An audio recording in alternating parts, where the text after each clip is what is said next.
Hello, hockey fans. Welcome back to This Week in Wisconsin Prep Hockey. I'm Mike Hammett, your host for tonight. Our panel is Bill Berg and Dan Bauer and Bill Berg Jr. tonight, as plenty of tournaments have gone on since the Christmas holiday has come and gone now. And we've got a couple tournaments we want to talk about. I want to go ahead and hand it over to Bergler first. I see he had some miles racked up there running in between the Notre Dame Academy Showcase and the Rocket Red Nose Classic. Yeah, I guess we're going to talk about the Notre Dame showcase first. That one is not actually a tournament format. It is just eight teams playing four games, playing against each other over a 3-day span. The usual suspects from Wisconsin were in there. Wausau West, St. Mary's Springs, Verona, Chippewa Falls, Notre Dame, Madison Edgewood, and Eau Claire Memorial. And the wild card this year was Notre Dame convinced Detroit Catholic Central, the Shamrocks, to come down in the tournament, and they played against. I know they played Notre Dame. They played Eau Claire Memorial and Edgewood. and Edgewood. They won all three of their games. I think they went overtime with Notre Dame, and their game against Edgewood was close. The one against Eau Claire Memorial was not as close, but it was a good tournament. Not a lot tournament. It was good action. There were lots of good fast hockey going on down there. I was there for the middle round on Saturday. I saw St. Mary's Springs beat Chippewa Falls, and St. Mary's Springs was without their second line center. Um, the yeah, what the heck? It was out this side. He got a DQ the night before, so he had to sit out that game. So they were really only skating two lines, but they were still able to take care of Chippewa Falls 6-3. Next up was Madison Edgewood against Catholic Central. Central scored in the first period. They got two in the second. Uh, Edgewood did get one in the third period, but then Catholic Memorial got it right back. One thing I saw different from Madison Edgewood this year is they had some sort of they had their normal maroon pants, but they had brown and a brown with dark gold trim jerseys and pants, and I was just expecting them to hand me packages because they look like UPS drivers out there. Uh, and the other game, Wausau West and Notre Dame. Notre Dame scored first early in that game. It was a shot from the side that it looked like the goalie for West was sitting on the puck, and I believe he thought he was sitting on the puck, and I think the referee also thought he was sitting on the puck as the referee was bringing his hand up to his mouth to blow the whistle, all of a sudden the puck came out from behind the goalie and into the net. So as he's blowing his whistle, the referee also, quickly pivoted and pointed at the net and called it a goal. But that was all the Wausau West goalie would give up. The second period was scoreless, and West came back with two goals of their own in the third to win that game. The shots were fairly even. Notre Dame put 29 shots, West put 21 shots, but the West goaltender, it was, it was Scalcucci. Okay, Scalcucci. Julian Scalcucci had 28 out of the 29 saves. in that game. So that was a good game. And then it was 3 games in one day, and that rink is colder than it used to be, and I was cold and I was tired, so I didn't stay around for the final game of the night, which was Oakland Memorial in Verona. I believe I did not stick around for that one, but then on yeah, they continued on Sunday. Um, Wausau West beat Verona on Sunday. Notre Dame beat Chippewa Falls. Fond du Lac Springs beat Edgewood, and Catholic Central had kind of had their way with Eau Claire Memorial. So lots of good action, lots of good teams It's in nice in Green that Bay for that one. Catholic Central made the trip to Green Bay for a change because Notre Dame has been going to Detroit like towards the end of the season every year for the last several years to play a 2 game set with Detroit Catholic Central and another team in Michigan. Usually in January, if I remember correctly. Yeah, it's getting pretty late in the season when it happens, but every year they seem to make. I don't know if they drive over or if they take the ferry, but every year they make that trip over to Detroit, and it's nice that they returned the favor this year.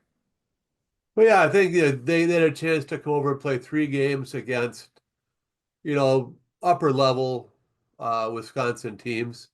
They were challenged in each of the games. They're a solid team. As you know, or as we know, Michigan plays by a different way of playing hockey. Where they put all of their best players in AAA teams.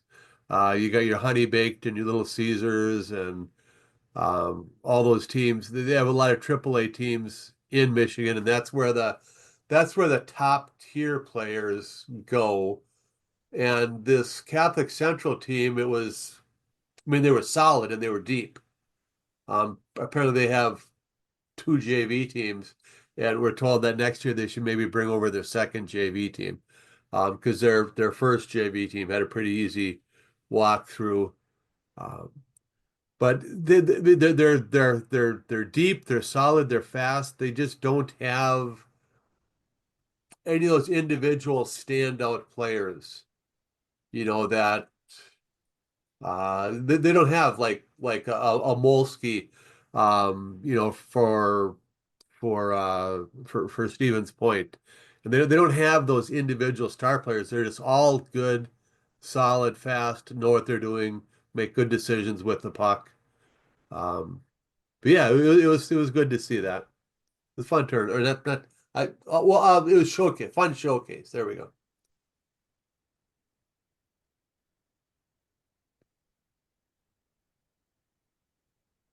Funny, a team from Detroit being called the Shamrocks. Got to be But called they're something. Catholics. Irish Catholics. Yeah. It's probably why they play Notre Dame every year. That could be. Bill, did you touch on the Rocket Red Nose Classic? I think we wanted to break me up and go with Dan next for the Culvers. Oh, I'm sorry. Okay. I don't want to monopolize the whole conversation. You need to catch your breath. All right. Dan, Culver's Cup, girls side, how'd that look? Yeah, it was an interesting tournament. Three of the top 6 teams in the state were there. The Fusion was there, Superior, Storm. So we had a really heavy loaded field. It's a tournament that I'd been to several times when I was with the Storm in Wisconsin Valley. Really well run tournament. Andrea Chafee kind of runs that one down there, and hats off to her. She got me kind of a private place to watch the games there, which was nice. But good tournament. I saw a couple games there on Friday. I watched Superior take on the Metro Lynx on Friday, and Superior was very impressive from start to finish. I think if they're the first or second best team I've seen this year. They're right up there with Bay Area and the Storm, I would say at this point. But I was really impressed with how Superior moved the puck. Just one of the best passing teams that I've seen this year. very unselfish. They play a really structured game. Puck protection is outstanding. It was 5-0 in the first period. So, I mean, it was pretty much over pretty quick. And their top line, Ranke, Benson, and Ferg. I mean, Michaela Ranke's kind of worth the price of admission. Just watch how she shoots the puck. She scored a couple goals in that game. Just absolute rockets come off her stick. So that was very entertaining game to watch, even though it was pretty lopsided. It was nice to see the coaches. I thought both did a really good job keeping that game under control and doing a good job of managing their benches. For Metro, they scored one goal, but it was really pretty. Anna Dalebrew, I think the name is, came down the left side, right-hander, and kind of got about below the dot, and she kind of opened up like she was going to move the puck across to somebody else, and then just let one rip right under the bar, which was one of the prettier goals I saw all weekend. I also watched the Lakeshore Cap City game that day. That was a really good, close game. Well played. Lakeshore's got a lot of really young, talented players on their team. I think the difference between watching young teams like that play and a team like Superior that has a little bit more veteran upperclassmen is they didn't move the puck quite as well. You see a little bit more individual play. A couple of the Lakeshore players, Cheyenne Mojica and Aaron Brezovar, really outstanding, very young players. Sophie Martinelli did a great job in goal for Cap City, and she really kept them in it. That game was close down to the end, and they had Lakeshore had a chance to put the game away. She came out and played a puck pretty far out of the net, and then got caught and just made a diving head first back to the post to stop a shot to keep that game at 1 goal. So those were two really entertaining games. In the end, Superior wound up meeting the Fusion. I think most people figured it was going to be one of those or two of those three in the finals. Fusion ended up upsetting the Storm in the semis. They beat them 5-4 in overtime. And the Fusion had just lost to the Storm 2 weeks ago, I think 6-2. So a little bit of revenge for them. But Superior then and Fusion met in the championship. Superior won that game 4-1. Again, it was a fun tournament. I caught a lot of the Wisconsin Valley Union Lakeshore Lightning, or excuse me, Wisconsin Valley Union Brookfield game, which ended up 1-0. Wisconsin Valley won. They scored with 8 seconds left in the game to win that game. So that was pretty exciting to see that. And it's a really well-run tournament. And a lot of the same teams are back every single year, and the reason they keep coming back is because it's a good tournament put together well. Lakeshore Lightning ended up winning the consolation, and the Storm ended up winning the third place, beating the Lynx. Lakeshore beat Wisconsin Valley Union in overtime for the consolation. Everybody likes that mention of Culver's there, because as soon as I hear that, first thing I think is that delicious custard they have. All right, Burglar, the Rockets Red Nose Tournament. Yes, indeed. This one is in the the Community First Champion Center. I think it's technically in Grand Chute. But it's somewhere between Neenah and Appleton, somewhere down there.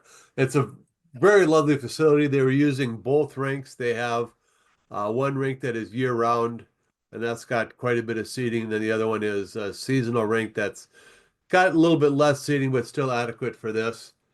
I was hoping my grandson Brett was supposed to come with me, and he was going to do one side, and I was going to do the other side. But he's got whatever that bug is that's going around, so he didn't come with. So I was bouncing back and forth between the two sides, between the two rinks. First game was Well, I watched Middleton and Eau Claire North play. This was on the semifinal day. So on their first round, Middleton lost to Bayport 4-2, and Eau Claire North lost to Tomahawk 5-1. So this was the first game in the consolation bracket, and it was a back and forth game. And the theme for the day, I had mentioned it, I think a couple of weeks ago on one of these podcasts, that as a coach and as a goalie dad, I was always nervous until the goalie made that first save. Each of these games, for one team, that didn't happen. They got scored upon before that first shot on goal was a goal in each one of these games. Um, in this one, it was Middleton. They scored just 32 seconds into the first period. It looked like a harmless dump in, um, but at the last second, the Eau Claire North goalie Taylor or Eau Claire North goalie looked like, the puck may actually go, it was kind of turning towards the net, so he, did a butterfly and then he kicked it, and kicked it with his leg pad, but he kicked it with his leg pad right to Taylor Park on the Cardinals, and he just slapped it back into the net. And before you could even settle into your seats, Middleton was up 1-0. But the game went back and forth. Eau Claire North ended up winning. They came back and they won that game 3-2. The next game I saw was New Richmond and University School. In the first round, University School lost to Stevens Point 5-2, and New Richmond went overtime with the host Nina Hortonville Menasha Rockets, but lost to them 4-3. So they were the other uh, game in the consolation bracket. And University School in this one scored on their first shot on goal. It wasn't within the first minute. In fact, it took them almost 2 minutes before they got that first shot on goal, but they did, and they scored on it. And again, this was a back and forth game.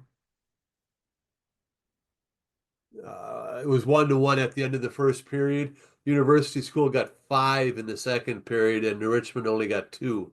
1-1 again in the third period, but that second period, that 3-goal question in the second period was all University School needed to take that one. Then I saw Bayport and Tomahawk. They each won on Thursday. I think I mentioned that above when I talked about the losing teams.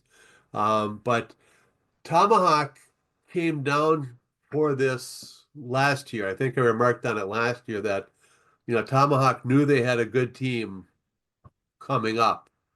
So they started scheduling tougher competition. And Tomahawk was done at this tournament last year, did not win a game, but they were competitive in all the games. And this year they came back and actually, made it into the championship game against, the Smash Panthers. Um, Bayport jumped out to an early lead on this one. In fact, it only took them 12 seconds to get their first goal. Again, first shot on goal goes in. Took them 12 seconds, and they built up a 3-0 lead in the first period. And then I was watching the other game, and I came back to this game, and Tomahawk had gotten up to 3-2 in the second period, and then as soon as like a minute after they scored their second goal,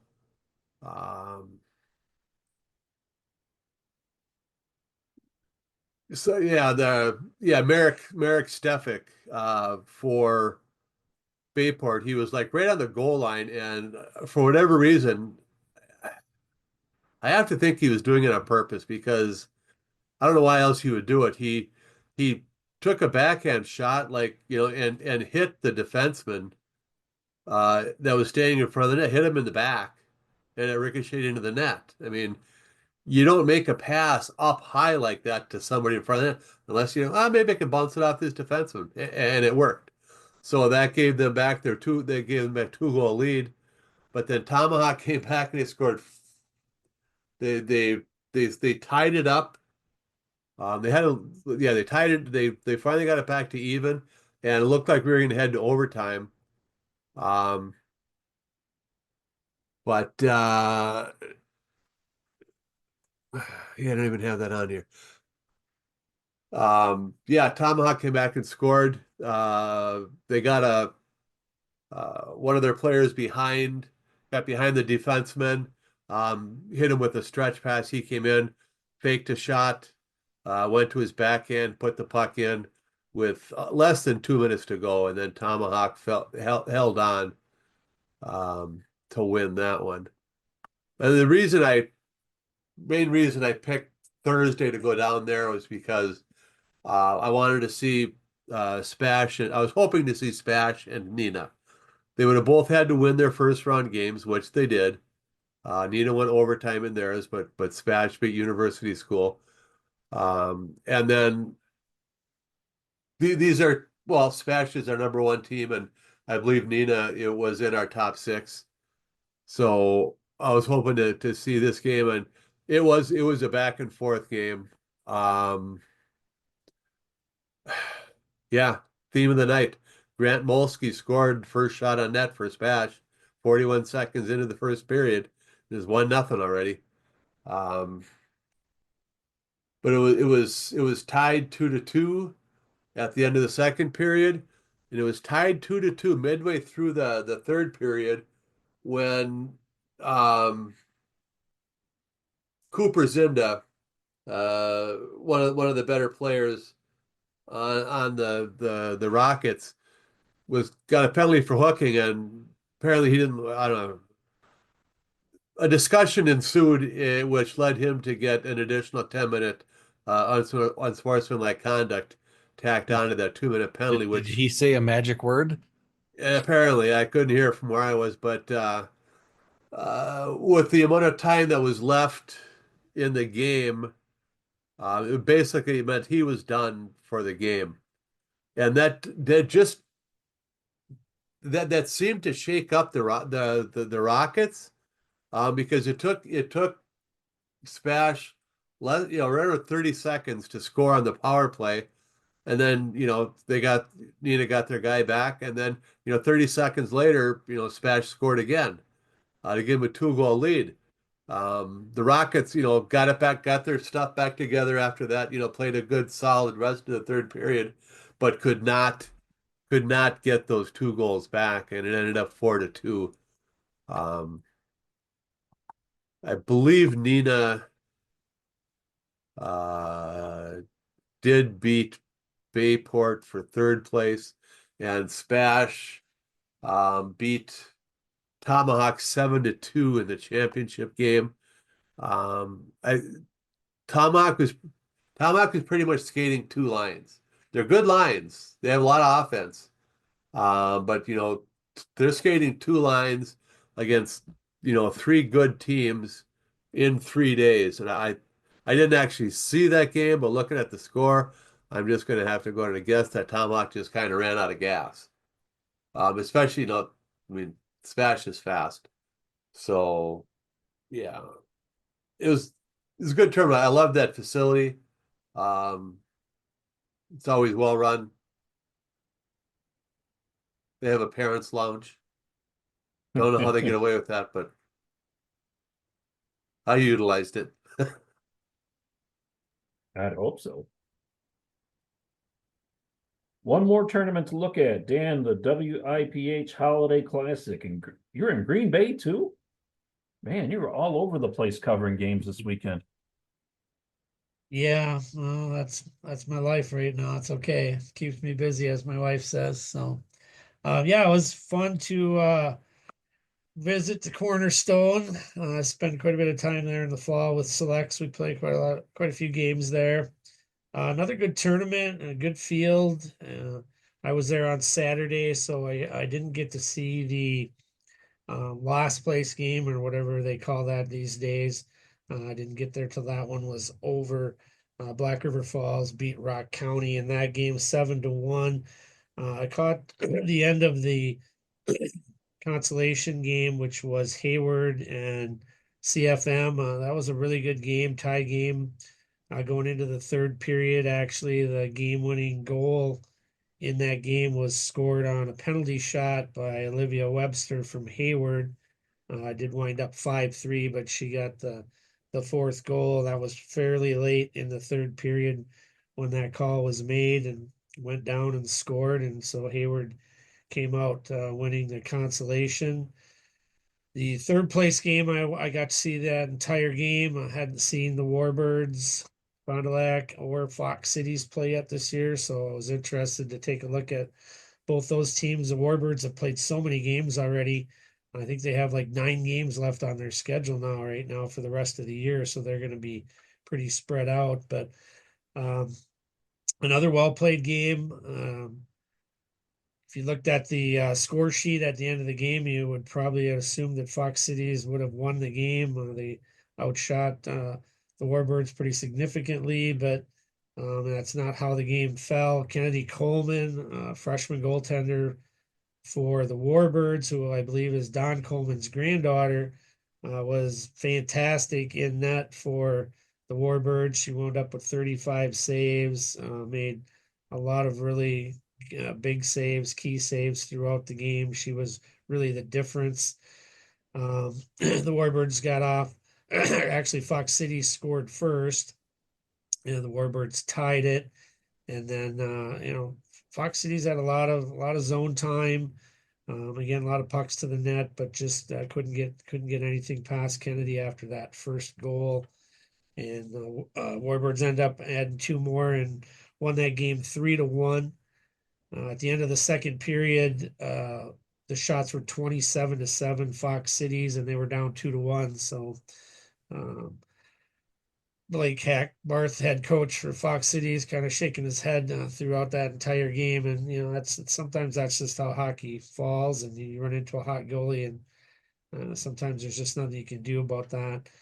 A couple of really impressive players, Evelyn Mursaw from Fox Cities. She got in alone on Kennedy, probably, or on Coleman, probably at least 3 times during the course of the game. Couldn't get one past her, but she's a terrific player. And then Callie Rotman for the Warbirds, just hardworking, up and down the boards, good in the corners, fun to watch. But just a really good hockey game. The championship game then was the Bay Area, and maybe for some people a little bit of a surprise, Eau Claire area, which is a team that's really been coming on and playing better every time I've seen them. And as the season progresses, they're playing better and better. Bay Area has been just absolutely dominating the field across the state so far this year. I mean, no one has really, no one's beaten them. They're 10-0 against teams in Wisconsin. And in the tournament this weekend, they scored 21 goals and gave up 0. So they did not get scored on throughout the entire tournament. Actually, Eau Claire had the most shots on goal against them this year with 18. Prior to that game on Saturday, I think they hadn't given up more than 14 shots on goal in a game. So defensively, they're strong. I mean, they're a highly skilled team when you take a look at them. Their roster is pretty loaded. Bay Area, Emily Bill is very smooth forward. It was always around the net. Ava McDonald's one of the best defensemen I think I've seen around for a while. Strong, carries the puck, great in the defensive zone. Faye Brunke, who's only a junior, again, another really nice player for Bay Area. So they're heading for they're at the top, and who's going to derail them? I'm not sure. The one of the sad parts about it is that they will not play Superior during the regular season. They're not scheduled to meet, so it's too bad. Maybe we couldn't have had the 2 winners of that tournament and play on Sunday, and we could have seen that game. But and just looking at Cornerstone, just walked outside. The 4th rink is underway. There's some bricks up on the wall, and so it's coming. It's on its way, and which is exciting, I think, for everybody to see what that rink is going to look like, and possibly maybe a state tournament site down the road. Just real quick, couple other Western Wisconsin went over and played in a tournament over in Minnesota. Actually went 0-3, but they went over there and and put themselves at that higher level and playing against those teams, which I'm sure will benefit them in the long run. And University School was at the Super Rink in Blaine where they went 1-1-1, including a 0-0 tie with Fairmont. That's it. 0-0 tie. That doesn't happen very often. I was at Cordes. I was in between games, on the Notre Dame showcase, and I walked down to the other end of the rink where the Fox Cities and the Warbirds were going. And I think it was at or near the end of the first period, and the shots were like 13-3, and the game was tied. And then it just actually it was I think it was 11-1. Yeah, it was. The shots didn't seem, like you said, the shots didn't seem to match up with the final score. Oh, not for sure. That's one of those are hard ones when you feel like you played good enough, and it just sometimes just doesn't happen for you. But Well, I don't. I watched most of the game. Like I said, I watched most of the game between Bayport and Tomahawk, and I looked at what was entered, for the score sheet after the game, and that one was, 6-5. Tomahawk won that late, and the shots, according to this, what was entered, were 59 for Tomahawk and 12 for Bayport.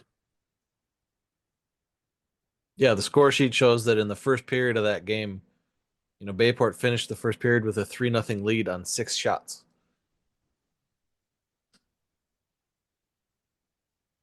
interesting.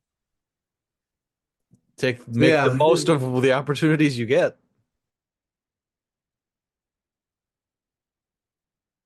All right, well, let's give Dan another opportunity here. It's time for our Best Western Premier Park Hotel Players of the Week. And Mr. Bauer, you have the boys and girls winners for this week. I think I just have the Wisconsin. girls. Burglars got Yep. the boys. Okay. I'll go ahead and take the girls here quick. Yeah, actually, a player I got to watch this weekend from Superior, Adeline Benson. She's a junior captain for the Spartans, and she had a pretty good tournament. She has 13 points on the year. She had 7 of those in the 3 games in the tournament. She had a couple of goals and 5 assists. She plays on that line with Michaela Ranke and Emma Ferg, I believe. And yeah, I don't know if there's a better line in the state. The first line for Bay Area might be close, and I'm guessing they're probably real close. But yeah, she had a terrific weekend. That line together this year has 30 goals, 21 assists. So they're doing a nice job. I did talk to Coach Trenter about her a bit, and he just said that she's a really complete team player. Always puts the team in front of herself, and she said he's one of those players that makes players around her better, which I think is one of the best compliments any player can ever get. Great vision, which I can attest to. That team finds open players consistently throughout the game and never thinks twice about moving the puck to them. So they were very unselfish. And of course, the last thing he had to say was, "She's as good as a hockey player. She's an even better kid." So always like to hear that stuff. Gabby Heiser was the other nomination this week, and she scored a couple pretty impressive goals this week down at the Culver's Cup tournament, and Again, she had, I believe she had the exact same amount of numbers. I think she had 7 points on the weekend too.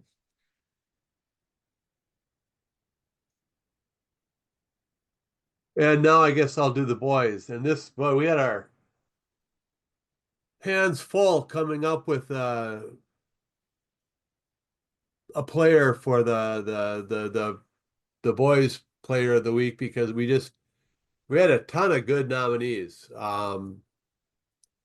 Couple of firsts. I mean, we had 3 players who were nominated by the opposing coach. In fact, we had 2 goalies that played in championship games of tournaments and were nominated received nomination from each of the coaches, their own and the opposing team. We had another goalie who had a shutout, another high scoring or high shot game where he gave up 1 goal and then skated out in the other game and scored a goal himself. So we had it was a very unusual week. And I mean, well, it was holiday tournaments and a lot of stuff. There were a lot of heroes in the holiday tournaments. But we had to settle on one. And we settled on Landon Veenendahl, from Baldwin Woodville. He was nominated by his own coach, and he was nominated by the opposing coach, which would have been Matt Humple from Amory. Yeah. Where'd it come back here? All right. Yes, Veenendahl on Thursday, the opening round of that game. They won 3-2. He had 30 saves on the 32 shots. On Friday, they beat Toma Sparta 5-1. He had 33 saves on 34 shots. And on Saturday, they beat McFarland. Tied. They tied McFarland. Yeah. They tied McFarland 4-4.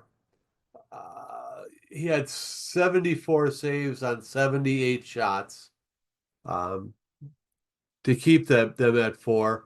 And then eventually, because it was a tournament, they did have to settle it unofficially, but in a shootout. And he finally gave up a goal on the 12th round of the shootout. So very busy weekend for him. And like all the players, Zach Shavy was a goalie for Beaver Dam.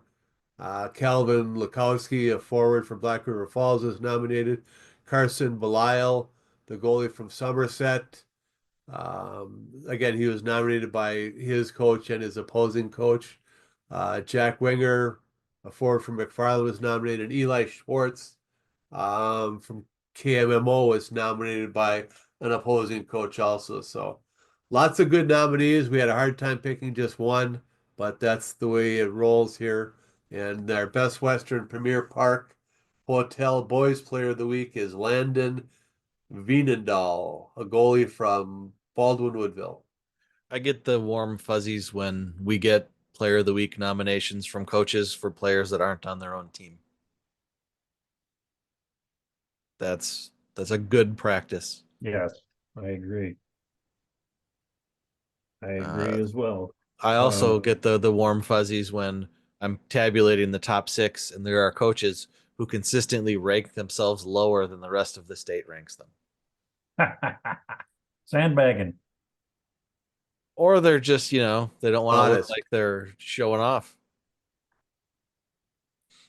Or maybe they're just trying to tell them, well, we're not as good as you think we are, but let's talk about those top 6 teams. It is time for those to be unveiled. Junior, you want to go ahead and go through the top 6s? Start out with Division 2. Sure thing. The same 6 teams are in the top 6 this week, but they're in a slightly different order. Tomahawk is still 1. Regis, Altoona, McDonald Central is still 2. McFarland is still 3. And Baldwin Woodville is still 4. Tomahawk, Ram, and McFarland all got first place votes again this week. So there's still kind of a three-way log jam there at the top. And this week, 5 and 6 swapped. This week, Somerset is 5th and River Falls is 6th. 5 additional Division 2 teams received votes this week. So there's still 11 teams out of the 32 teams in Division 2 that are getting top 6 votes. And I don't think, anybody's losses or anything hurt them at all this week. Well, no, Tomahawk, I think Somerset was helped by their holiday tournament over in Minnesota, where they ended up, losing the championship game to Brookfield, who's in overtime. in overtime, who's no slouch. And I believe, if I'm not mistaken, River Falls did not play in a holiday tournament. I don't believe they played. So they had the weekend. So Somerset jumped them just by River Falls being idle, and Somerset having a really good tournament. Yeah, so the Somerset and Brookfield played in a tournament in Proctor, Minnesota. They both beat 2 Minnesota teams to play in the championship game. So take that, Minnesota. See 2 Wisconsin teams in your championship game, and then they went to overtime. The shots were a little lopsided. It was 44-12, and Bergler already mentioned that Somerset goalie Carson Belisle was one of the nominees for Player of the Week this week. He was one of the ones. He was nominated by 2 coaches, his own and Brookfield's coach. Both nominated him for Player of the Week because, that 3-2 overtime loss to Brookfield. He had 41 saves on 44 shots after winning the 2 games against the Minnesota team. So he kept them right in it with what is the number 2 team in Division 1 right now. And then Tomahawk, they had their 2 wins over D1 teams, Eau Claire North and Bayport, and then they lost to Spash. But as everybody else in the state has learned so far, there is no shame in losing to Spash. McFarland, for their part, played in the championship game of their tournament, and they had to go to a shootout to beat Baldwin Woodville, who's right behind them in the rankings. They outshot Baldwin Woodville quite a lot in that game, but that's why Landon Venedal was our Player of the Week. I don't know what Ram did this week off the top of my head. I mean, I looked at it when I was doing my votes, but it's not in my head anymore. They were Yeah, in they the were in the tournament. Minnesota tournament also.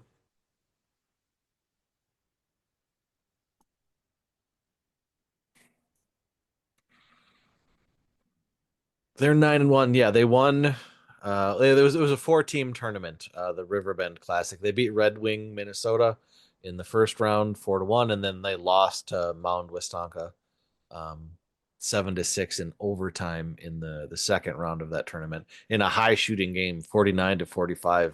The shots in that game. Nobody's playing defense.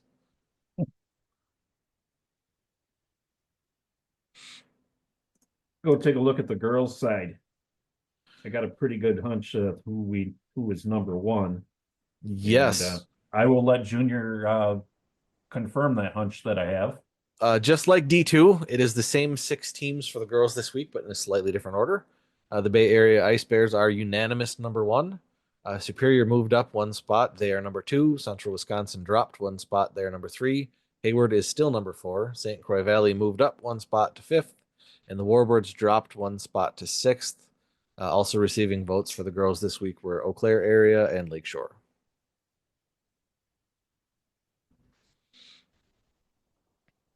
Well, Dan, as you look at this one, I'll tell you, you've got to see quite a few girls' games this year. And what are you seeing with this top 6? You think this is pretty accurate stuff here? Yeah, for sure. I think right now the top 3 are I've seen them all play, and I think they're clearly the 3 best teams. Bay Area, I mean, they're just, what they're doing is pretty ridiculous right now. They're 10-1. They've given up 5 goals the entire year in 11 games. So that's pretty unbelievable. They're undefeated in Wisconsin. Superior is also undefeated in Wisconsin. They're 8-0. in Wisconsin, 8-1 overall. So I think they're both very good. Central Wisconsin, I've seen them play. They're 10-2. They've lost to Hayward in the Fusion. So I think those three right now, if I had to pick the top three for sure, that's where they would be. And then the next 3, 4, 5, I can go behind them. I think it's pretty close. I haven't actually seen Hayward. Well, I saw him play a little bit on Saturday, but I haven't seen a full game for them. They've lost to the Storm, to Eau Claire, Superior, and they tied Western Wisconsin, which is an interesting team. St. Croix Valley is 5-5. They will play Hayward on Friday. I'll be there for that one. That should be a really good game. 4-5 going against each other. Warbirds, they're 12-3. They've lost the Bay Area twice. They beat Fox Cities twice. They lost to Beaver Dam, which I think hurts them a little bit. A couple teams that I think are interesting right now. I think Eau Claire is a team to watch. They've had a really, really tough schedule. They're 6-5. They have a really good goalie duo with Amy Thal and Evie Pritzel. Pritzel's been injured, so they expect to have her back this coming week. But I think that's a team to keep an eye on. CFM, they're 3-7, but they've lost 5 games by 1 goal. So they've been virtually in every single game that they've been on the ice this year. I think they're just they don't have a lot of depth. They really have to skate their top players an awful lot. And then to me, the last team that's really interesting is Western Wisconsin. They're 2-9-1. They've played 6 Minnesota teams. They tied Hayward. They lost 1-0 to Bay Area and 4-3 to the Fusion. So I mean, they've been in playing some really tough opponents, and when they played teams here in Wisconsin, they've been right there with 3 of the top 6 teams. So I'm hopefully gonna maybe see them play on Saturday this week. They're over here playing Wisconsin Valley Union. Hope to get a look at them because they're kind of intriguing to me. You said you did get to catch the tail end of the Hayward game over at Cornerstone, right? Yep. Are not those candy cane jerseys the sweetest jerseys you've seen?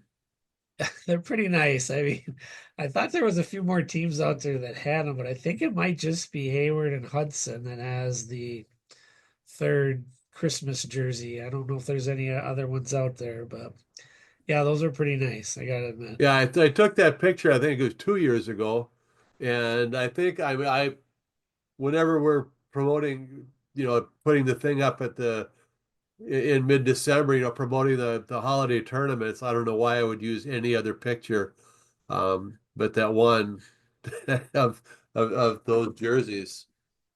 I have one of the Hudson. I'll send you that one too. Those are pretty nice too.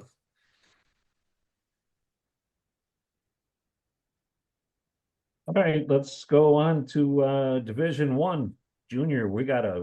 Wow, looking at all these teams in Division One who are in the top 6 and also receiving votes. A lot of really quality teams there, and a lot of those teams played each other this weekend. Yes. 5 of the 6 teams in the top 6 are the same this week. Spash is still number 1.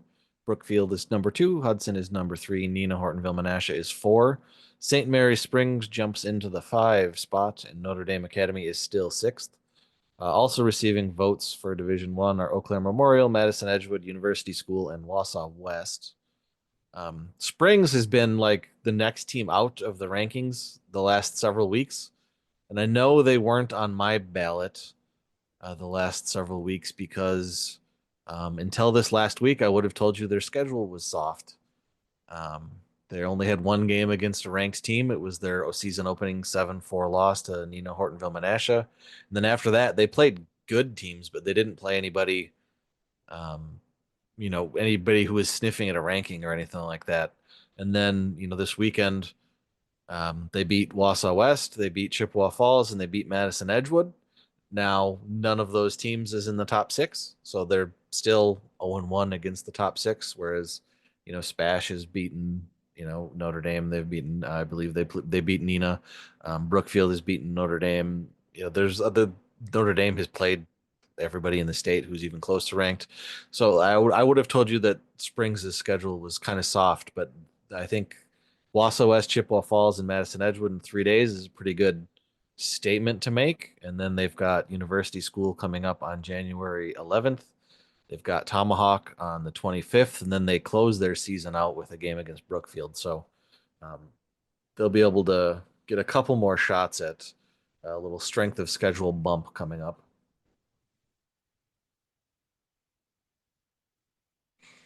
Yeah, Springs.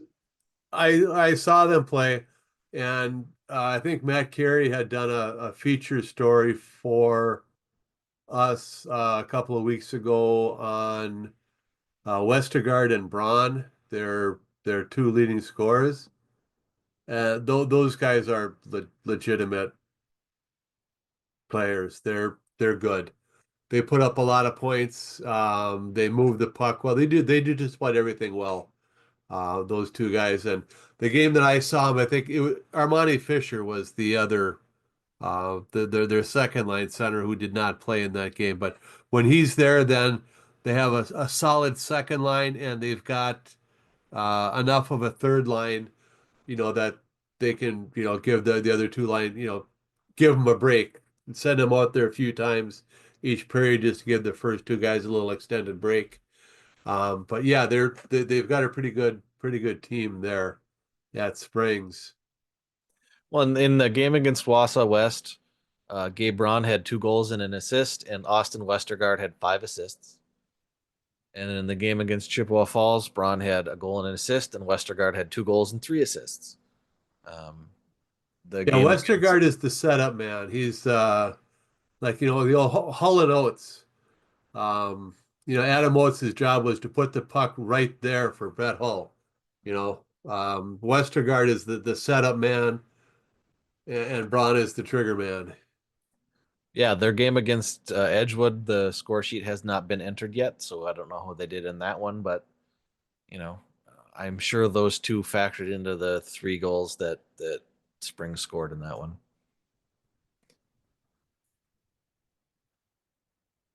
Springs has just proven everybody right who said they should have been Division One the whole time.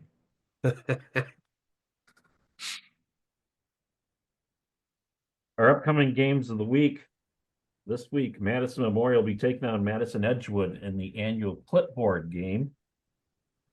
And Friday, Hayward versus St. Croix Valley. Who's going over to that one? Dan's going over to that one. Okay. Friday night Dan. is not date night in the Bauer household. No, it is not. Sometimes, but not this week. Get that fish fry to go. It's MJ. Oh. What did you call that Memorial versus Edgewood game? It's Memorial versus Edgewood. It's always been called the clipboard game. Vic Levine's told me about this years ago, and I don't remember exactly how it all came about, but back many years back, Memorial and Edgewood would share the MIA, and something about a clipboard, and they always added, you know what, we're going to play the clipboard game. So I would bet probably the Rotherings probably would know about that. I'll have to ask Pete about it. But I know Vic told me a little bit about it, and I remember writing a story on it years ago.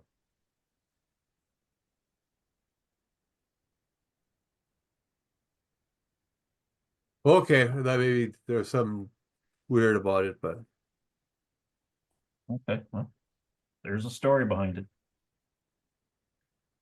Our final thoughts. Boy, we got a loaded show tonight, but we're finally getting near the end here. Anybody got anything you want to mention, throw out there? I just want to apologize to the 4 teams that were in the DC Everest Holiday Tournament. I was supposed to be there, but I could not attend as my daughter was sick. The same illness that kept grandson Brett from going to Green Bay with Burglar kept me from going the 11 minutes from my front door to Greenack Fieldhouse Oh. to watch that tournament. Yes, one of our relatives snuck that virus into our house on Christmas Eve and infected a couple. It infected three, Brett, Bob, and Lorela. Surprisingly enough, it affected the three hockey players. Yep. You and I don't count as hockey players. No, we're just guys that are there to fill out the bench. Yes. I've known a lot of people down here just as coworkers that have had to go through that, and it's not any fun. So some of these teams that'll be interesting down the stretch here, how they stay away from sickness. When you're in such confined quarters for your practices and your games. Yeah, Well, couple of the coaches I talked to this weekend said they had, I know, the Warbirds were going through it. They had some players out or playing and not at 100%. So, I mean, yeah, every team I feel like has to deal with that at some point during your season. You just hope it doesn't hit playoff time. That's really the one time you need to stay away from it. But one other thing I noticed this weekend I kind of was a good thing is there was a lot of really good conversations with coaches and officials, and I didn't see any coaches losing their minds out there over calls or anything like that. So I mean that I'm always happy to see that because the crunch we have for officials right now is so big and it's so hard to find and get people involved and keep them, and we've lost so many good officials. So I was happy to see the coaches, and there was a couple games that could have easily been a lot higher scoring games. That was nice to see coaches. I call it managing your bench effectively, or you keeping the scores.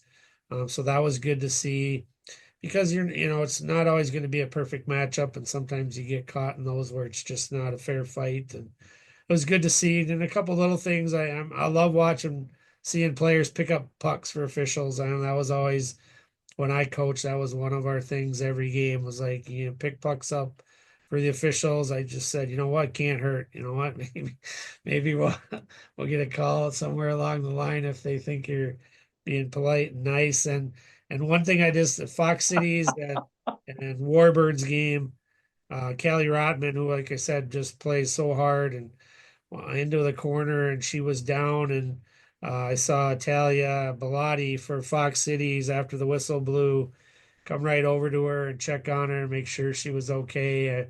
I mean, I really like seeing stuff like that, the sportsmanship and those things are great to see out there. Well, you mentioned the shortage of officials, and I've heard that, for a number of years now, but the two venues that I was at, it seemed like there was a surplus of officials. Because each one they were running two referees and two linesmen.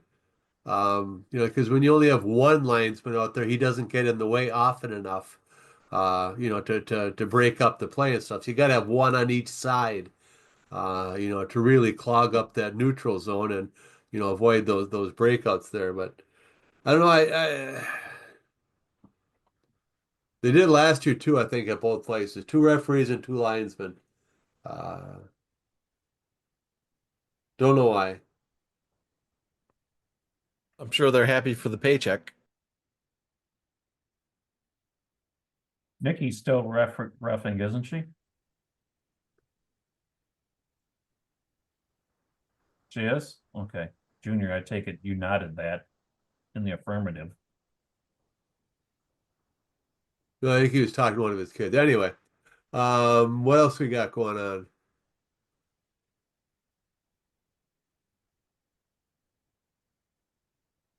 Well, now that I got my vision back somewhat, I'm looking forward to getting out and covering some games down here. You guys have been around all over the state, kind of going to be nice to be able to go see some games again, literally see some games. So looking forward to this one on Thursday, Memorial in Edgewood.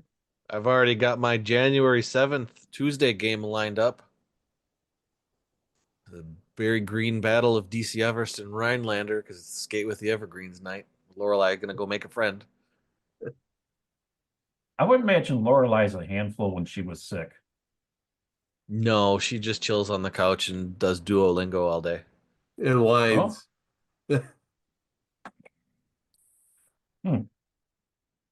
well, guys, getting late here on this Monday night.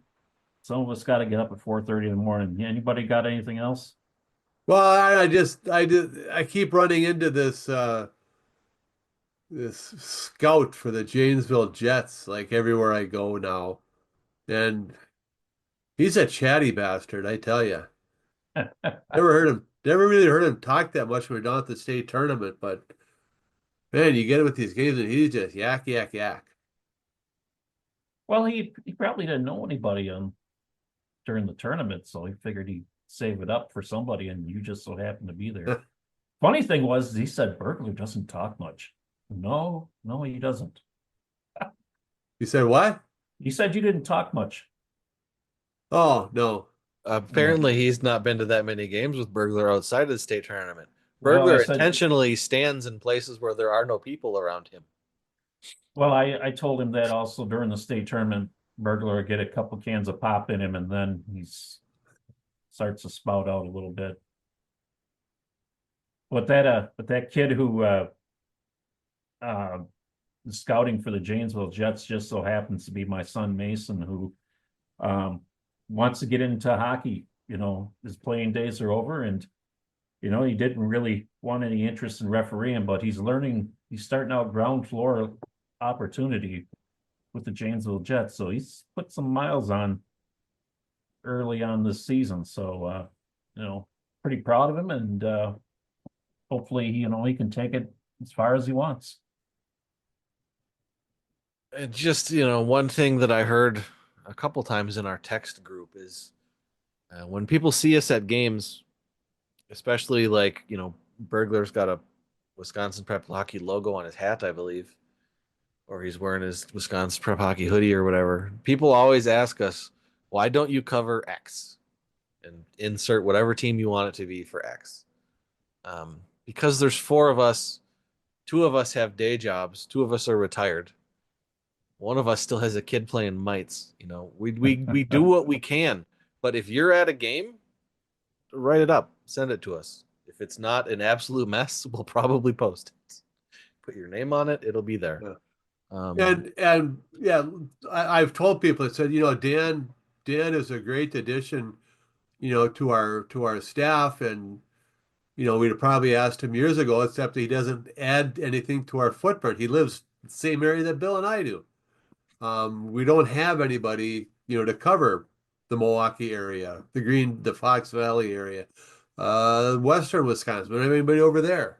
We're all kind of in the middle of the state. So we get around when we can. Fortunately, I'm retired now, so I can venture a little bit farther than I used to, but I still like driving at night, so, whatever. But I did see some people. I did talk to some folks. Mike McCursey, saw him over at in Appleton, Neenah, their area. And ran into Jason Mosman, who played hockey with Bill growing up through the youth program, and he's got a son now, a sophomore goaltender at Notre Dame. Yeah, Jason was there. He thought he recognized me, and then saw a Burglar on the back of my hat. So then he did, stop. He's got a beard now, so I wouldn't have recognized him. But his son's a goalie, and he feels the same way about getting that first save in. I would, yeah, I buy into that theory a little bit, because I've been to a number of games where the first shot of the game, and it even happens at the junior level too. When I've watched the Jets, first shot of the game goes in. I mean, it happens several times a year in the NHL. First shot of the game goes in, and it's always a big event. Yeah, and sometimes you give that one up, and you're like, okay, let's go. So you settle things down, and I'm you're awake in the now. game. Yeah. Well, I'm gonna go ahead and go to bed, guys. Some of us Sounds have like a to work. plan. Oh, by the way, this is our last podcast of 2024. as we're doing this on December 30th. It better be our last one of 2024. Well- Something dramatic will have happened. So, guys, well, hope you guys have a great New Year's Eve and New Year's Day, and you know, I'm sure all of us will probably be sitting at home on New Year's Eve. So, you know, guys, I guess do responsible things at home. I don't know.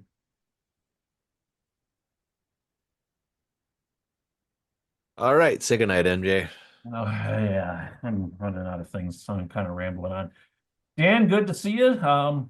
We will chat more again soon. Bill and Bill, good to see you as well, literally. So for those guys, I'm Mike Hammett. We'll see you next week.